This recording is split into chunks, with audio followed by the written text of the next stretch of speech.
Hi guys and girls, Petra back again. It's a beautiful spring afternoon here in Holland, so I'm just soaking up all this good weather.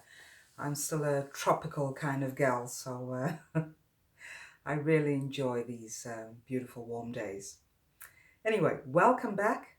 And I had made, last week, I made a video on the scapegoat, and I thought today I would just maybe go into that a little bit deeper and to show you as well just to talk about, not to show you, but to talk about the scapegoat child and the golden child and how that, how they are brought up in a narcissistic family. So, just to of course set things straight, the scapegoat child and the golden child are both abused. Um, I spoke to someone a while back who said, well, it's just the scapegoat really or is it the scapegoat only who is abused?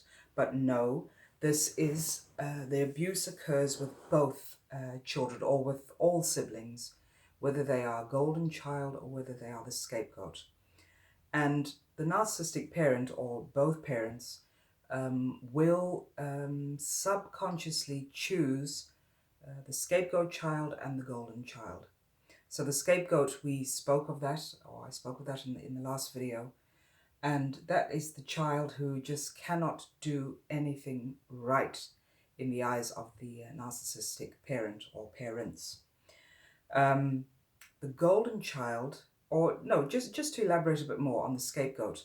The scapegoat child is, as I had also said, is a child who is always seeking the truth, who will always question things, who will be used to put blame on and shame and guilt. And usually they are also empaths. They are very sensitive. They can, tap into energies of others. Um, Again, question things, realize even at that age that something is up, but not being able to put their finger onto it. So that is the scapegoat. Then you have the golden child who is created. And how is this golden child created? Growing up in the narcissist home, um, they are often used. The golden child is used as a false reflection of the narcissistic parent or both parents. And you will find that even at a young age, well, of course, all children are like this, whether they are brought up in abusive homes or not. They know how to please the parent. They know how to extract love, how to just be adorable. These are just the normal, and they don't have to do a lot to be adorable. Most children, but there comes a certain, there comes a moment where the golden child especially will realize that that they are favored more, that they are given praise more often. They know how to get onto the good side of the narcissistic parent. And it is also a coping mechanism. So whereas the scapegoat child learns how to cope with the abuse by, for example, isolating themselves. To use my husband's example, he would, to escape the wrath of his narcissistic mother, he would avoid her as much as possible. So coming home from school, if he didn't have, or if he had, when he had completed his chores, or if he didn't have any chores to do, instead of just chilling, as normal kids would do, chill with their parents, or tell about school, or just have a conversation with their parents, he would isolate himself, so escape to his room, where he would read a lot, listen to a lot of music, escape into his own little fantasy world. And he found a lot of solace in reading. So the typical bookworm, where he would escape into fantasy books, or whatever whatever books were around, he would just escape. That was his way of coping with the abuse, of escaping the terrors and the trauma of being raised by a narcissistic mother. So that is the scapegoat. The golden child, however, knew, because they were maybe given, um, they are given special favors, they are praised more. They always know how to get onto the good side of the narcissist. So, you know, when there's, let's just take two siblings. I mean, there could be just one sibling, but just to use the example of two or more siblings, you will see how, you know, the scapegoat child, I'm just trying to gather my thoughts here, I'm sorry. The scapegoat child will use isolation, preferably as a coping mechanism. And the golden child will become the parrot, for lack of a better word. Now, the parrot is someone who will, you know, always agree with the narcissistic parent, always be on their good side, going out of their way to please the narcissistic parent, because then they know that they will be given more praise, given more love, or at least, you know, the false feeling of love. This is the coping mechanism of the golden child. Then there is also that the narcissistic parent will put these two children, the scapegoat and the golden child, will maybe speak to both children on separate occasions, continuously, maybe even say, "You're my favorite," to the golden child, or maybe even in some cases would say to the scapegoat child, "You are my favorite," you know, and tell the one child something different than what they tell the other child. And this is another means of control, another way also of gaining supply, because you will find that these two children will oftentimes be at loggerheads. There will be a lot of bickering going on, a lot of fights. This was also in the case of my husband, him growing up with his golden child brother, is that there was a lot of, a lot of sibling rivalry. The golden child would just escape certain chores, cause drama with his brother, with my husband, cause a lot of drama, cause a lot of fights, and then would go running to mummy, and mummy, of course, would then punish the scapegoat. The punishment would be a beating, a terrible beating with whatever object she could find. It could be that or the scapegoat child was sent to bed without food, dinner, or even lock him up. My husband was several times locked up in the cellar, in the dark. A little boy of just a few years old, he would be locked in the dark for hours on end. And no matter what amount of screaming or shouting, this would not get the narcissistic mother to remove him from the cellar. If anything, I think this was her way of being supplied. She enjoyed, that sadistic enjoyment of listening to a child screaming in fear, in anguish, in not understanding how a mother could do this. This is a distorted way of loving. It is not a way of loving. It is just absolute distortion and devastation for a child of such a young age. So the scapegoat would be punished. And of course, this would be all laughs on the side of the golden child. And, I use that as an example just to show you how much sibling rivalry there can be, started at an early age and caused by the narcissistic parent, because he or she was playing, getting these two kids to be at loggerheads, to be enemies.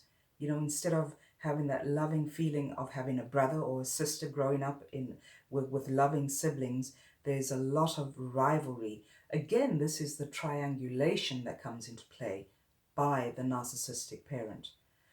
So you will also find that there is a lot of comparison between the golden child and the scapegoat child. Um, as I just mentioned, the golden child will have special favors, will be praised a lot. The scapegoat child will be used to put blame on, to lay guilt trips on, to be degraded, to be berated a lot of the time. So you will find that there is hate. Hate is planted between siblings, and it just grows and grows from there, because in the narcissist's mind, they need to have this balance of their supply from the golden child. So the golden child puts the narcissistic parent on a pedestal. Um, and on the other side of that balance, there is a scapegoat child who is used as another form of supply, but then the ugly side of it. So a child who is upset, who is in anguish, who is angry, who is sad, this, of course, as we all know now, is supply for the narcissistic parent. So it is a very sick comparison that that is established in the family unit of the narcissistic family. So this has been, of course, established at a very young age, and you will find that as the siblings grow older, into their teen years, into young adulthood, um, that animosity will still be there. And at some point you will find that there's no relationship anymore. There may have been at a very young age a relationship between the siblings, but you will find that the animosity just grows and grows into adulthood. And this is something that I also saw with my husband and his brother, where there was, they hung out sometimes. If they saw each other on the street, they would greet each other, but there was no displaying of brotherly love. There was just none of that. And of course, very understandable given how they were raised in this narcissistic home. So, what happens when the scapegoat child and the golden child grow up? You will find that the scapegoat is not able to show their true emotions, whether that is sadness, happiness, maybe anger. Yes, anger will come out more as in adulthood, but you will find that is what I experienced with my own husband as he grew up, the scapegoat child, where if I, for example, gave him a gift for his birthday or for Christmas, he would unwrap it and, say, oh, thanks. And he would just go about his day. So, and this really used to get me in the beginning, because I thought, is he happy with the gift or is he not happy? There was just, he had on this poker face. There was no showing of gratefulness or being happy that he received a gift. So true emotions, whatever emotion came up, he was incapable of showing these emotions. So this is the aftermath of growing up with a narcissistic parent or parents, is that your emotions as the scapegoat child, as the empath, are totally numbed out. And it takes, a lot of therapy and a lot of introspection to be able to come to terms with that and learn how to show your emotions. It is not an easy task, but it is absolutely possible. As I have seen with my own husband, how he is now 57, and just now, recently, in the last 2 years, he is showing more emotion, more compassion. Even though he felt all these things, he just found it very difficult to display this. Yet in the case of the golden child, 9 times out of 10, the golden child will themselves either become a full-blown narcissist, or they will show very strong traits of narcissism. And this is what we saw in my husband's brother as well, where he wasn't a full-blown narcissist, but he did show a lot of the narcissistic traits. No real empathy. he also got to a point where he simply hated his mother. Both boys, my husband as well, they hated their mother. And I never understood this, of course, growing up in a normal home, or non-dysfunctional home. I never understood how these two men could mistreat their mother, could say hateful things about her. I never got it. And now, of course, in hindsight, again, I love the word hindsight because it just sheds so much light onto stuff that you just hadn't fathomed out before. But now, of course, I understand where the hatred came from and the deep dislike of their mother. So, yeah, this is, it's there are many different ways that children growing up in a narcissistic home can develop. As I said, either full-blown narcissist, they will show narcissistic traits. They will become very withdrawn in the case of the scapegoat child. But both children have been terribly abused. There is just no getting around that, whether that was physical or emotional. All siblings are terribly abused. And, excuse me, sadly enough, in the case of my brother-in-law, he could not handle the abuse. He didn't know how to deal with it as an adult. He didn't know how to cope with the stress, so he turned to drugs, he turned to alcohol, he turned to women. And sadly, at the age of 36, he took his own life. We didn't understand it. We managed to put the pieces together from things. This is what a golden child can also do. They can tell pieces of their story, their life story, pieces of the abuse. They will tell little bits to a lot of people. And after his death, we were able, by listening to all the stories from his friends, from his co-workers, my husband and I were able to put the pieces together. And by putting all those little bits of information that he had spread throughout his life, by putting that together, little notes that he had left, little things that he had written down, we were able to piece that together and came to the conclusion that he just did not know how to deal with what had been done to him. So even though he had developed quite a few of the narcissistic traits, he was not a full-blown narcissist, and he couldn't handle the stress of it all, the shame that was also involved. And so he chose to end his life. So sad, because if we had known then what we know now, we would have also known how to help him. If therapists knew, therapists who have been through the same, through the exactly the same abuse, through narcissistic abuse, if a therapist or a coach or a psychologist can relate to the abuse, then they are more capable of helping someone with this. But because, I'm talking almost 20 years ago now, because no one, or because narcissism was very much under the radar, therapists did not know how to help him.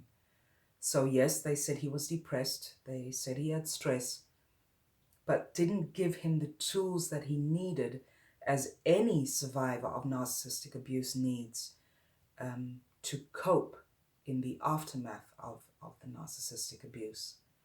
So sadly, I also dedicate these videos to him, to his memory, because he was a loving man. He had two sides to him, as we all do. A very loving, a very kind person, but also living in the hell in the aftermath of abuse, as all survivors, the children, the adult children of narcissistic abuse have to go through. You have to come to terms with it. You live in a hell. You go through all this stuff in your mind. You just keep replaying it. You have these flashbacks. You don't know how to function normally as an adult in a relationship. All these things, these are the consequences of being abused at a very young age. So that is something that I would like to go into in a following video. How do adult children of narcissistic abuse cope in their relationships now. How do they come to terms with it? How do they show their emotions? I think these are very important things, because I realize that so many survivors are still not clear about how to cope in the aftermath of the abuse. So I think it's very important to make a video on that as well. Thank you again for tuning in, and please share your comments, share your stories here down below, and just wishing you all love and light and courage in the aftermath. Speak to you all very soon. Bye for now.